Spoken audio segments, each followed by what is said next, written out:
सर्दियों का मौसम था। कपकपाती हुई ठंड में रुचि कुएं के पास कपड़े धो रही थी। गांव के खुले माहौल में सर्द हवाएं तीर की तरह हड्डियों में चुभ रही थी। ये सर्द हवाएं तो मेरी जान ही ले लेगी। ऊपर से ये कुएं का ठंडा ठंडा पानी। सर्दियों में कपड़े भी जल्दी साफ नहीं होते। ऐसा लगता है कि हाथ पैर काम ही नहीं कर रहे। रुचि के पिता जयशंकर बहुत ही गरीब थे। उन्होंने मजदूरी करके रुचि को पाला था, इसीलिए शादी में ज्यादा कुछ नहीं दे पाए। बस 2 जोड़ी कपड़ों में रुचि अपने ससुराल आ गई। नवंबर के महीने में रुचि की शादी अतुल से हुई थी। सर्दियां आने वाली थी। देखते ही देखते 1 महीना बीत गया और दिसंबर की कड़कड़ाती ठंड ने सबकी रूह कपा दी। सिर छुपाने के नाम पर ले दे के एक फूस की झोपड़ी ही थी, जिसमें रुचि के साथ साथ उसके सास ससुर और उसके पति रहते थे। शाम का वक्त था। रुचि का पति अतुल मजदूरी करके घर लौटा। अतुल बेटा, कड़ाके की ठंड है। बहू कल रात भर ठंड में ठिठुरती रही। तू ये कंबल बहू को दे देना। कहना आज से इसे ही ओढ़ कर सोए। नहीं माँ, ये कंबल तो तुम्हारे और पिताजी के लिए है। तुम दोनों को कंबल की ज्यादा जरूरत है। सर्दी है ना, बिना कंबल के आप दोनों की तबीयत खराब हो जाएगी। लेकिन बेटा, बहू अभी नई नई हमारे घर आई है। कल वो एक पतली सी चादर ओढ़ कर सोई थी और ठंड के मारे उसके दांत किटकिटा रहे थे। ठंड से उसकी भी तबीयत खराब हो सकती है। अगर ऐसा हो गया तो उसके माता पिता कहेंगे कि हमने उनकी बेटी का ख्याल नहीं रखा। अब अतुल को समझ नहीं आ रहा था कि वो क्या करे। एक तरफ उसके बूढ़े माता पिता थे और दूसरी तरफ उसकी नई नवेली पत्नी रुचि। दोनों का ख्याल रखना उसका फर्ज था। वो तीनों को ही ठंड से बचाना चाहता था, लेकिन घर में कंबल तो एक ही था। तभी रुचि कपड़े धोकर आ जाती है। अतुल को देखकर वो उसकी परेशानी समझ गई थी। सुनिए, आप परेशान न होइए। घर में जो कंबल है उसे माँ और बाबूजी को दे दीजिए। मैं तो चादर ओढ़कर भी सो जाऊंगी। अरे रुचि, तुम्हें कैसे पता लगा कि मैं इसी वजह से परेशान हूँ? मौसम ही परेशानी का है। ये सर्दी का मौसम हम गरीबों के लिए किसी मुसीबत से कम नहीं होता। आपको परेशान देखकर मैं समझ गई थी कि यही बात होगी। रुचि, तुम कितनी समझदार हो। माँ और बाबूजी का कितना ख्याल रखती हो। काश मैं भी तुम्हारा ख्याल रख पाता। अरे ये तो मेरा फर्ज है, क्योंकि यही अब मेरे माँ और बाबूजी हैं। और आप परेशान मत होइए, आप तो मेरा बहुत ख्याल रखते हैं। अरे नहीं रुचि, सिर्फ बातों से कुछ नहीं होता। तुम मेरी पत्नी हो। तुम्हारे माता पिता ने तुम्हारी जिम्मेदारी मेरे हाथों में सौंपी है। मैं तुम्हारे लिए भी कंबल का इंतजाम जरूर करूंगा। इतना कहकर अतुल अपनी मजदूरी पर चला गया। घर के काम काज निपटाकर रुचि धूप में बैठकर सूरज की गर्मी ले रही थी। सूरज से ही थोड़ी गर्मी ले लेती हूँ, फिर तो रात भर ठिठुरना ही है। जिस दिन सूरज भी ना निकलता उस दिन तो सच में मौत ही आ जाती है। रात हो गई थी। सब लोग खाना खाकर सो रहे थे। आज तो बाहर काफी सर्द हवा चल रही है। सुना है थोड़ी दूर शहर में बर्फबारी हुई है। वहीं से बर्फीली हवाएं इधर आ रही हैं। अतुल रुचि से बात कर ही रहा था, इतने में हवा के तेज झोंके से खिड़की का पल्ला खुलकर नीचे गिर गया। ऊपर वाले को हम गरीबों पर इतनी सी भी दया नहीं आती। पहले ही ठंड कम थी क्या, जो ये मुसीबत का पहाड़ टूट गया। आप चिंता ना कीजिए माँ जी, मैं कुछ ना कुछ करती हूँ। रुचि ने अपनी चादर से खिड़की को ढक दिया। अरे बहू, ये तूने क्या कर दिया।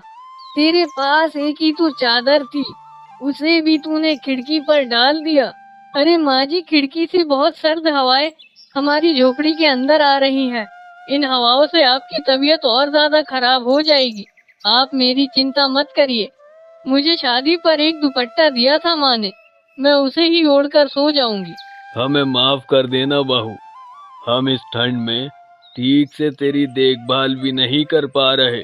अरे आप चिंता मत करिए बाबूजी, बस आज रात की बात है। कल कंबल का इंतजाम हो जाएगा। कल ऐसा क्या होने वाला है, आसमान से कंबल गिरेगा क्या? भला एक दिन में कंबल कहाँ से आएगा? तेरी कमाई तो इतनी है कि बस हमें 2 वक्त की रोटी ही मिल जाती है। मैंने सुना है शहर में एक सेठ सड़क के किनारे गरीबों को कंबल बांटता है। मैं भी सड़क के किनारे जाकर सो जाऊंगा। नहीं नहीं, इतनी ठंड में मैं आपको खुले आसमान के नीचे नहीं सोने दूंगी। आपको कुछ हो गया तो हमारा क्या होगा? अरे कुछ नहीं होगा, कंबल मिलते ही मैं वापस घर आ जाऊंगा। दूसरे ही दिन रात में कंबल लेने अतुल सड़क के किनारे जाकर सो गया। काफी देर इंतजार करने के बाद भी कंबल बांटने वाला कोई नहीं आया। अतुल रात भर सड़क पर ही ठिठुरता रहा। इंतजार करते करते सुबह हो गई थी। अतुल उठकर घर आया और धम से जमीन पर जाकर गिर गया।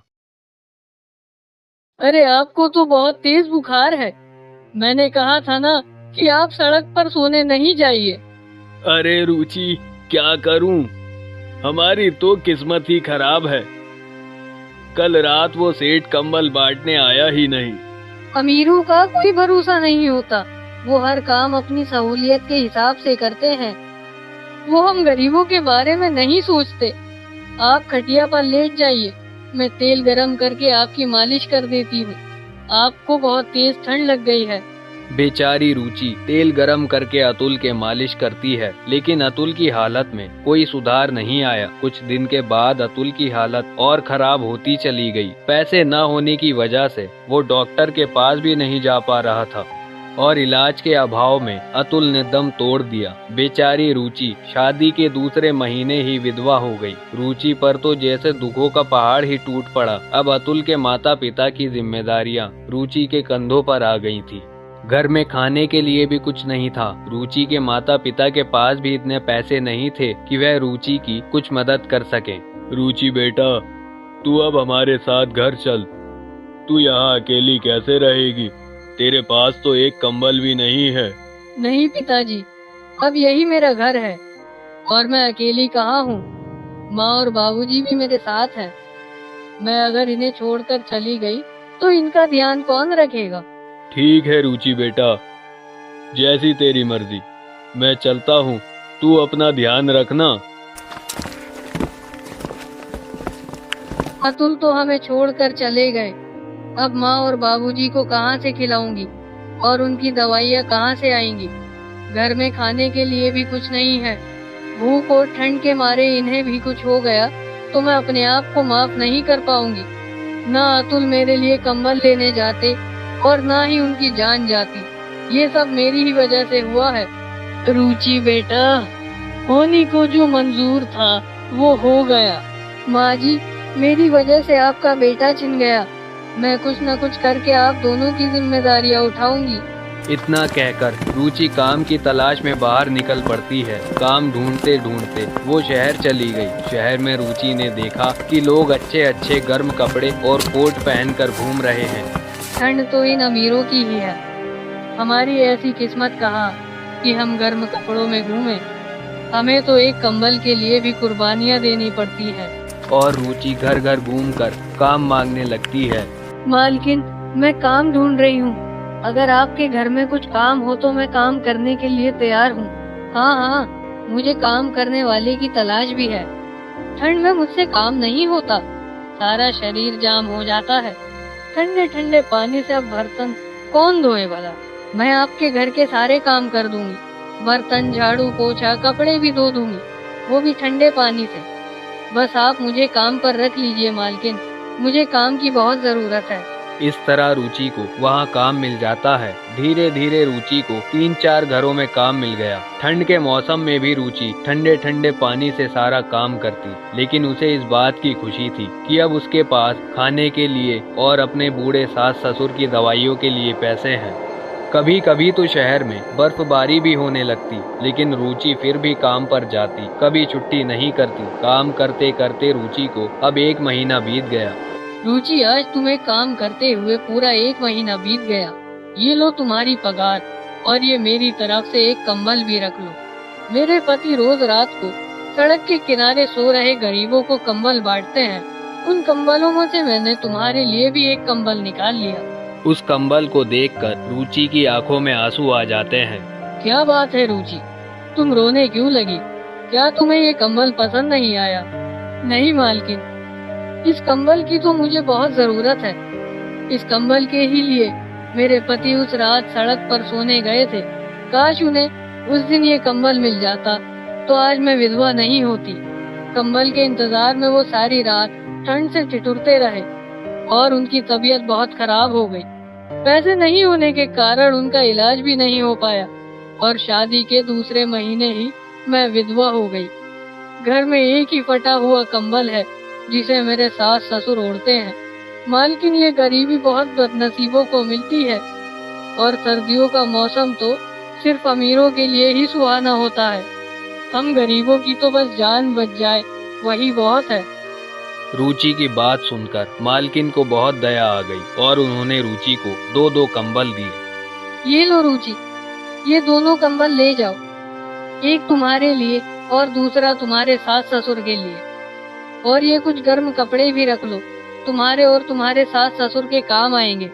2-2 कंबल और गर्म कपड़े पाकर रुचि बहुत खुश हो गई और उन्हें लेकर रुचि घर आ गई। उसने एक कंबल अपने सास ससुर को दे दिया और एक कंबल खुद ओढ़ने लगी। लेकिन इस कंबल के लिए रुचि को बहुत ही बड़ा बलिदान देना पड़ा।